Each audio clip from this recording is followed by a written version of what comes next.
है आप सभी का खूबसूरत सा पल दीपक सर में। जैसा कि आप लोगों के सामने जो दिख रहा है स्क्रीन पर फिजिक्स का क्लास 12 का भौतिक विज्ञान, यानी यहाँ पर देख सकते हैं भौतिक विज्ञान, अर्थात यहाँ पर क्या है क्लास 12 का जो है फर्स्ट चैप्टर जो है विद्युत क्षेत्र तथा विद्युत आवेश, उससे जो है कुछ वीवीआई ऑब्जेक्टिव प्रश्न जो है मैं लेकर के आया हूँ। सो एक एक करके हम लोग देखेंगे और एग्जाम को भी अच्छे ढंग से क्लियर करेंगे। तो चलिए देखते हैं सबसे पहले प्रश्न क्या है।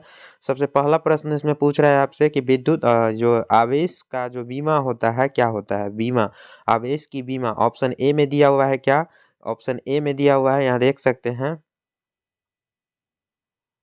ऑप्शन ए में दिया हुआ है एटी, बी में दिया हुआ है एटी इनवर्स और सी में दिया हुआ है ए माइनस यानी ए इनवर्स टी और डी में दिया हुआ है एटी के पावर टू। तो इसका राइट ऑप्शन भी यहाँ आपको मिलेगा। आंसर जो है आपको साथ ही आंसर भी दिया जाएगा। तो आंसर ए है इसका क्या? एटी। आंसर क्या है? एटी, याद रखिएगा आंसर क्या है? एटी। चलिए उसके बाद सेकंड प्रश्न है कि एप्सिलॉन नॉट, यानी यह जो है एप्सिलॉन नॉट का यानी एप्सिलॉन नॉट का मात्रा क्या होता है? तो ऑप्शन ए में दिया हुआ है एप्सिलॉन नॉट का मात्रक क्या होता है? तो देखते हैं ऑप्शन ए में है दिया हुआ एन एन एम इनवर्स और उसके बाद है फैराडे यानी एफ एम इनवर्स। सी में दिया हुआ है सी भी इनवर्स और डी में दिया हुआ है एफ एम। तो इसका राइट ऑप्शन क्या हो जाएगा बच्चों? इसका राइट ऑप्शन हो जाएगा ऑप्शन नंबर बी। क्या? Option number B, F M inverse यानी फैराडे प्रति मीटर। चलिए नेक्स्ट प्रश्न है। नेक्स्ट प्रश्न आपसे पूछ रहा है कि किसी दूरी पर अवस्थित, क्या है कि किसी दूरी पर, यह देख सकते हैं कि किसी दूरी पर अवस्थित दो आवेशित कण के बीच विद्युत बल यानी एफ, विद्युत बल जो होता है एफ यानी फोर्स, ठीक है। हाँ, यदि उनके बीच की दूरी आधी कर दी जाए तो विद्युत बल का मान क्या होगा? तो विद्युत बल का मान आपसे पूछ रहा है। ऑप्शन में देखते हैं। चलिए ऑप्शन में दिया हुआ है ऑप्शन ए में दिया हुआ है 4b, sorry 4f। Option B में दिया हुआ है 2f। ऑप्शन सी में दिया हुआ है 1/4 इज इक्वल टू एफ और डी में दिया हुआ है 1/2 इज इक्वल टू एफ। तो इसका राइट ऑप्शन क्या हो जाएगा बच्चों? इसका राइट ऑप्शन हो जाएगा option number A. Option number A क्या है? 4f। तो याद रखिएगा ऑप्शन नंबर ए। चलिए नेक्स्ट प्रश्न है। नेक्स्ट प्रश्न में आपको दिया गया है यहाँ पर क्या कि जब किसी वस्तु को आवेशित किया जाता है तो उसका द्रव्यमान क्या होता है? ऑप्शन ए में देखते हैं। ऑप्शन ए में दिया हुआ है बढ़ता है, बी में दिया हुआ है घटता है, सी में अचर रहता है और डी में दिया हुआ है बढ़ या घट सकता है। तो ऑप्शन इसका क्या हो जाएगा राइट ऑप्शन? ऑप्शन नंबर ए, sorry option number D. Option number D क्या है? बढ़ या घट सकता है। तो याद रखिएगा ऑप्शन नंबर डी, बढ़ या घट सकता है। चलिए उसी प्रकार से पांचवा प्रश्न क्या है? तो जब किसी वस्तु को, क्या है कि जब किसी वस्तु को आवेशित किया जाता है तो उसका द्रव्यमान क्या होता है? तो चलिए देखते हैं। ऑप्शन ए दिया हुआ है बढ़ता है, बी घटता है, सी अचर रहता है और डी बढ़ या घट सकता है। तो इसका राइट ऑप्शन क्या हो जाएगा? इसका राइट ऑप्शन हो जाएगा डी, बढ़ या घट सकता है। चलिए उसके बाद नेक्स्ट प्रश्न है यहाँ 6 में दिया हुआ है कि दिए गए, कहा जाता है यहाँ पर कि दिए गए चित्र में यदि आवेश Q पर कुल प्रभावी प्रभावी बल शून्य है तो Q बट्टा क्या क्या है Q बट्टा स्मॉल q का मान होता है तो मान उसका क्या हो जाएगा बच्चों? उसका मान क्या हो जाएगा? चलिए ऑप्शन देखते हैं। ऑप्शन ए में दिया हुआ है √2। ऑप्शन बी में दिया है 2√2। ऑप्शन सी में दिया है 1/√2 और डी में दिया हुआ 1/√2। तो इसका राइट ऑप्शन क्या हो जाएगा बच्चों? इसका राइट ऑप्शन हो जाएगा ऑप्शन नंबर बी, 2√2। चलिए नेक्स्ट प्रश्न की ओर चलते हैं। और हाँ, यदि आप लोग चैनल पर नए आए हैं तो चैनल को सब्सक्राइब भी कर लीजिएगा। चलिए इसमें नेक्स्ट प्रश्न में आता है कि विद्युत, क्या है कि देखिए यहाँ विद्युतशीलता का ऐसा ही मात्रक क्या होता है? तो विद्युतशीलता का ऐसा ही मात्रक क्या है? ऑप्शन ए में दिया हुआ है न्यूटन इनवर्स मीटर के पावर -2, यानी सी का मतलब होता है कूलम, एम का मतलब होता है मास और एन का मतलब होता है न्यूटन। तो चलिए देखते हैं। ऑप्शन ए में दिया हुआ है न्यूटन इनवर्स मीटर के पावर -2, सी के पावर 2। उसी प्रकार से बी में दिया हुआ है एन एम के पावर 2, सी के पावर -2, सी में दिया हुआ है एन इनवर्स, याद रखिएगा माइनस एन, किसी भी अगर डिजिट के पावर -1 2 ऐसे करके 1 रहेगा तो उसको इनवर्स पढ़ा जाता है। अगर पावर में -2 3 रहेगा तो उसको -2 3 ऐसे करके पढ़ेंगे। तो चलिए इसका राइट ऑप्शन क्या हो जाएगा? इसका राइट ऑप्शन हो जाएगा ऑप्शन नंबर ए। क्या है option number A? Newton inverse metre के पावर एम, क्या है एम के पावर -2 और सी के पावर 2। तो याद रखिएगा ऑप्शन नंबर ए क्या है? ऑप्शन नंबर ए। चलिए नेक्स्ट प्रश्न है। कहा जाता है यहाँ पर धातु के बने गोले ए को धन आवेश दिया गया तथा गोले ए के बराबर द्रव्यमान के दूसरे धातु के गोले बी का उतने ही परिमाण का ऋण आवेशित दिया जाता है जितना धन आवेश गोले ए को दिया गया था, तो इसका क्या मान होगा। तो चलिए ऑप्शन देखते हैं। ऑप्शन ए में है कि गोले ए और बी का द्रव्यमान अब भी बराबर ही रहेगा। ऑप्शन बी में दिया हुआ है गोले ए का द्रव्यमान बढ़ जाएगा। सी में दिया हुआ गोले बी का द्रव्यमान घट जाएगा। डी में दिया हुआ है गोले बी का द्रव्यमान बढ़ जाएगा। तो ऑप्शन इसका क्या हो जाएगा बच्चों, इसका ऑप्शन हो जाएगा डी। इसका ऑप्शन क्या हो जाएगा, डी, यानी गोले बी का द्रव्यमान जो है बढ़ जाता है। ठीक है, चलिए अब यहाँ नेक्स्ट प्रश्न है, 8 नंबर प्रश्न है। 8 नंबर प्रश्न में आपसे पूछ रहा है कि विद्युत क्षेत्र अर्थात यहाँ पर विद्युत क्षेत्र ई से लंबवत रखे विद्युत द्विध्रुव आघूर्ण यानी पी है। इस स्थिति में क्या है कि इस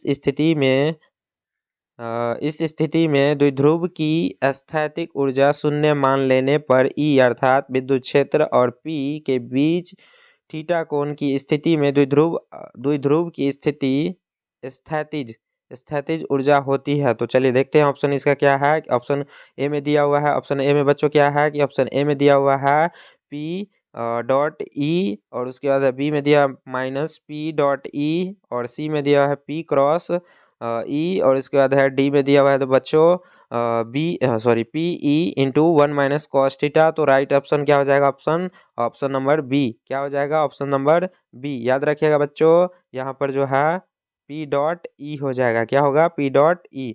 तो याद रखिएगा बच्चों इसका ऑप्शन क्या हो जाएगा, बी। आप देखिए 9 नंबर प्रश्न में आपसे पूछ रहा है कि कूलम बल क्या होता है। कूलम बल है तो ऑप्शन ए में है केंद्रीय बल, बी में है विद्युत बल, सी में है ए और बी दोनों और डी में है इनमें से कोई नहीं। तो बच्चों इसका आंसर हो जाएगा सी, ए और बी दोनों ही, अर्थात यह जो होता है केंद्रीय बल भी होता है और यह विद्युत बल भी होता है। चलिए नेक्स्ट प्रश्न क्या है कि देखते हैं। 10 नंबर प्रश्न है आपसे। 10 नंबर प्रश्न में पूछ रहा है क्या, सॉरी 10 नंबर प्रश्न में पूछ रहा है क्या, फिर से चलते हैं। ठीक है, कोई दिक्कत नहीं है, फिर से वहीं से स्टार्ट करेंगे 10 नंबर से ही।